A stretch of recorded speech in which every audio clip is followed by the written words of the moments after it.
As it celebrates its rich history this weekend, the Canadian Navy is going back to the future as well with the executive curl.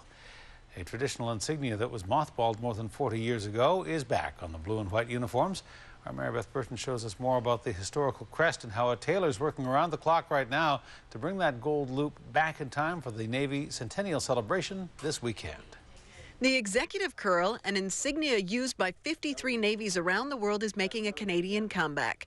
The curl disappeared in 1968 when then Defense Minister Paul Hellyer unified the three divisions of the military, giving Air Force, Armed Forces, and the Navy all the same green uniforms. The concept of integrating the forces so as to make best use of whatever was common between the three of them, that was sound. There's nothing wrong with that. Unfortunately, it went too far. And there, of course, that's right. Canada's former Deputy Chief of Staff, Nigel Brodeur, retired in 1988 in this dress uniform with the executive curl. In 1968, then a commanding officer in Halifax, he challenged the defense minister's decision to do away with the traditional naval uniforms. The minister's response? You act as though your uniform was ordained by God. Not God, but certainly a long-standing tradition. The curl was first worn in Britain's Royal Navy in 1856. Brodeur is thrilled the current government agreed to reinstate the executive curl for the Navy Centennial Fleet review. And while the sailors could have the base tailor put the insignia on for free, most of them are choosing to come here instead to an independent operator at the Canics.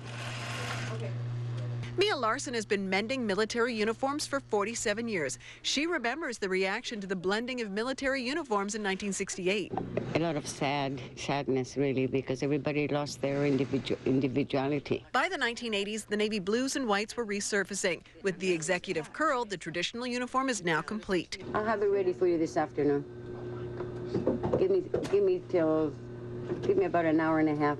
Larsen is working round the clock to deck out uniforms for this weekend's Navy Centennial. I'm working on it, and they're even photographing it. How much better than that can you get, eh?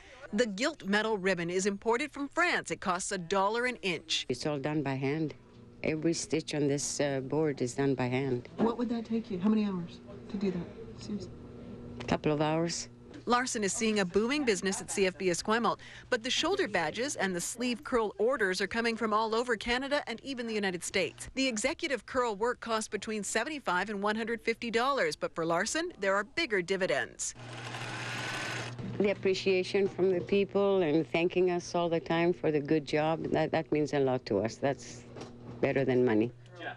The executive curl can only be worn by commissioned naval officers. In Esquimalt, Mary Beth Burton, A News.